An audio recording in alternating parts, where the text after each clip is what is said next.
Hi வணக்கம், நான் உங்கள் சிவா விஜய். ஒரே நேரத்தில் 5 பெண்களை கற்பமாக்கி 5 பேருக்கும் ஒரே நாளில் வளைகாப்பி நடத்தியுள்ளார் நியூயார்க்கை சேர்ந்த 22 வயதான ஷெட்டி வில்ஸ். 5 மனைவிகளும் ஒற்றுமையாக வாழ்வதே தங்கள் குழந்தைகளின் வருங்காலத்திற்கு நல்லது என்று அவரின் மனைவிகளில் ஒருவரான ஆஷ்வி தெரிவித்துள்ளார். இதெல்லாம் சைத்து கொண்டு எப்படி இருக்க முடியும்? இந்த நியூஸ் படித்ததுலேருந்து நான் ஒரு மாதிரி ஸ்பீச்லெஸ்ஸாக இருக்கேன். பேச்சே வரமாட்டேங்குது. 5 பொண்டாட்டிக்கு இவனை விட வயசு வேறு அதிகமாக. 22 வயசுன்னா 2K கிட்டு. இவனை விட பெரிய பிள்ளைகளெல்லாம் இவன் கல்யாணம் முடிச்சுட்டு போயிட்டானா 90s கிட்ட எங்கடா போவாங்க? நான் கை கட்டிட்டு வாய் பற்றிக்கிட்டு அப்படி உட்காருமா இருங்க, கமாண்டில் மனக்குமுறலை வெளிப்படுத்தியிருக்காங்க, அதை படிப்போம். ஏய், சின்ன வீடு கேள்விப்பட்டிருக்கேன், இது என்னடா அடுக்குமாடி குடியிருப்பா இருக்கு. நம்ம பசி தீர்ந்ததுக்கு அப்புறம் சாப்பிடுற அடுத்த இட்லி இன்னொருத்தவங்களோடதுமா. நாங்க வேணா ஒரு 5 பேர் தற்கொலை பண்ணிக்கிட்டுமா தம்பி? நான் போறேன் எனக்கு வேணாம், நான் போறேன். அதுல ஒரு பாட்டியும் இருக்காங்க போல. ஆமா, ஒரு மனைவிக்கு வெளுத்து போயிடுச்சு. ஒரே மேடையில் 5 கல்யாணம் கேள்விப்பட்டிருக்கேன், ஆனா இது புதுசா இருக்குனே, இது புதுசா இருக்கு. ஆமா ராசா, ஒரே மேடையில் 5 கல்யாணம் எங்கேயா நடந்துச்சு? இதுவும் புதுசா. ஒரு பொண்ணுகிட்ட பேசணும்னாலே நமக்கெல்லாம் ஷிவரிங் ஆகுது. இப்பவும் கூட இவன் என்னன்னா 5 பேரை ஒரே டைம்ல பிரெக்னன்ட் பண்ணியிருக்கான். போங்கடா டே, நல்லா இருங்கடா, போங்கடா. நல்லா இருப்படா போறேன். 5 பேரா டே, இதெல்லாம் ரொம்ப ஓவர்ரா.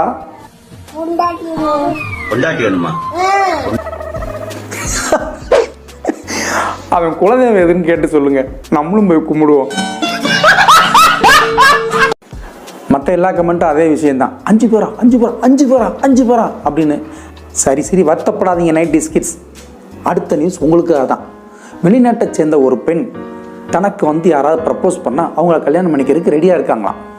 ஆனால் அவங்க பாஸ்ட்டை பற்றி கவலைப்படக்கூடாது. என்ன எண்டு டைலாக் ஏடா கோடமா இருக்கு.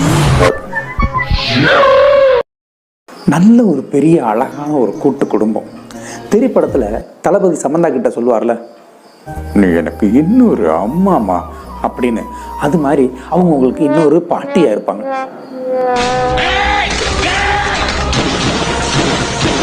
ஆமாம், 112 வயசு, 7 மேரேஜ், பாதி பேர் டிவோர்ஸ் பண்ணிட்டாங்கன்னா, பாதி பேர் இறந்துட்டாங்களாம். 5 வாரிசு, 19 பேர குழந்தைங்க, 30 கொள்ளு பேர குழந்தைங்கள்.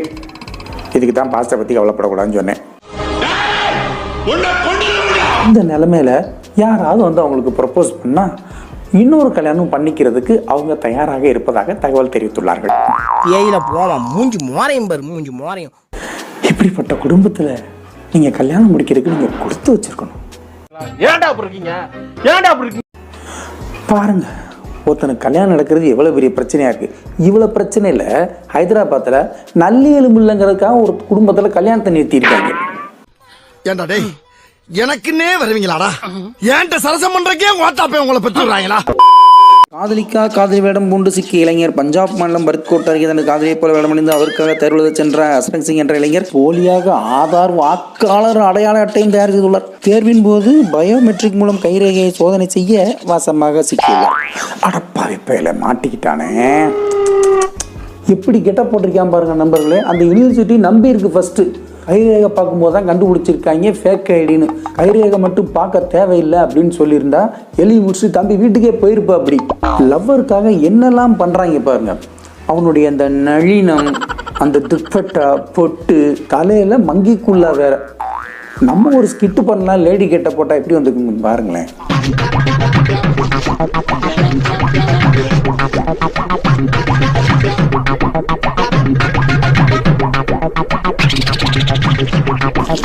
எப்படி பல்வாழ் தேவி மாதிரி இருக்கா? என்னடா மூஞ்சி இது? இதெல்லாம் வியாபாரம். நமக்கு மட்டும் இந்த ஐடியா வந்திருந்தா என் லவரை ஆம்பளை கட்ட போட்டு எக்ஸாம் எழுத சொல்லி பாஸ் ஆகி நான் பெரிய கலெக்டர் ஆகிருப்பேன்.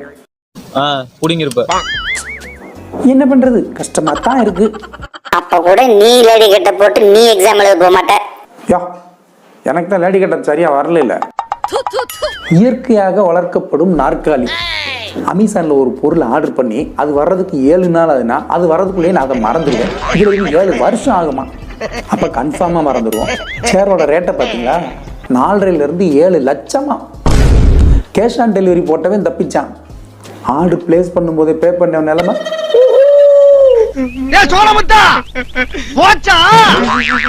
இந்த பேய் படத்துலலாம் ராக்கிங் சேரு, இந்த ஆடுற குதிரை பொம்மை இதெல்லாம் நம்ம பார்த்துருப்போம்.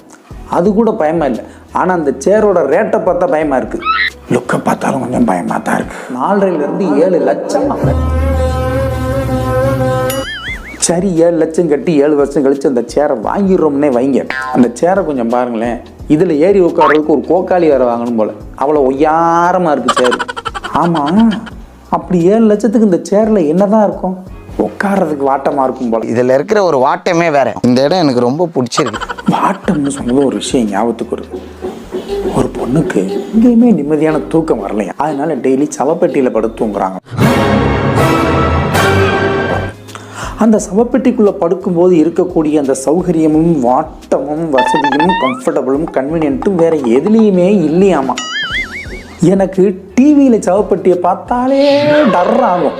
இவங்க அதை நடு வீட்டுக்குள்ளே கொண்டாந்து போட்டு அதுக்குள்ளே குஷன் வச்சு எப்படி தச்சிருக்காங்க பாருங்க. கிட்டத்தட்ட சவப்பெட்டியை பெட்ரூமாக மாற்றிருக்காங்க. சரி, ஒருவேளை நீங்கள் சவப்பெட்டியில் படுத்து தூங்கும்போது டெட் பாடின்னு நினச்சி எடுத்துகிட்டு போய் புதைச்சிட்டா என்னடா பண்ணுவீங்க? ஆனால் வெளிநாட்டுக்கு இது சரியாக வரும் நண்பர்களே. நமக்கு இந்தியாவுக்குலாம் சரிப்பட்டு வராது. ஏன்னா இங்கே வருஷத்தில் 10 மாதம் வெயில் தான் அடிக்குது.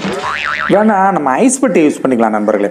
பார்க்கவும் டிரான்ஸ்பரண்ட்டாக இருக்கும். நம்ம வாயன்னு பழந்துக்கிட்டு தூங்குறது எல்லாத்துக்குமே தெரியும், பார்ப்பாங்க, ரசிப்பாங்க எல்லாருமே.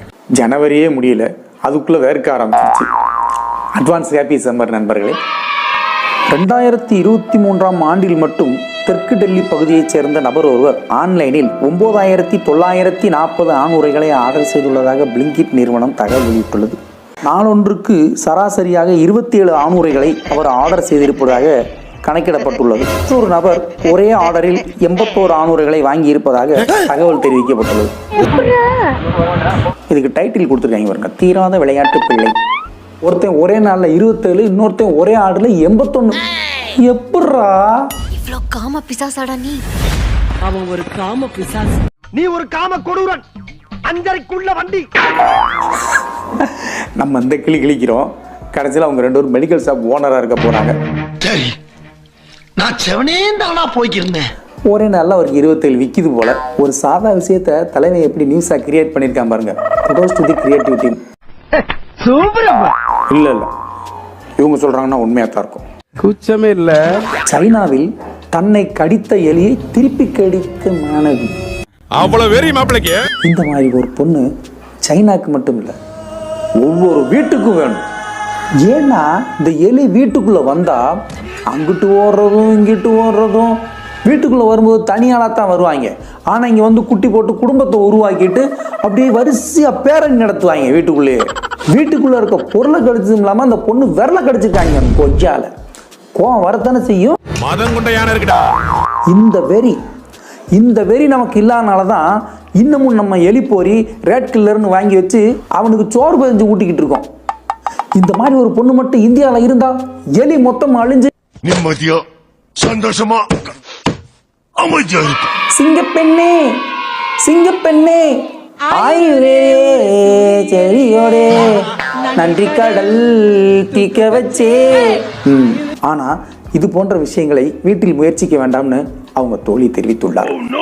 அப்புறம் என்ன இதுக்குடா இவ்வளவு நேரம் இதை பத்தி பேசணும்னு கேக்குறீங்களா? எல்லாமே கண்டென்ட் தான். கூச்சமே இல்ல. அடுத்த வர விஷயங்களை அடுத்த வீடியோல பார்ப்போம். சிவா விஜய் சேனலை சப்ஸ்கிரைப் பண்ணாதவங்க சப்ஸ்கிரைப் பண்ணி வச்சுக்கோங்க. Thank you your honour, thank you.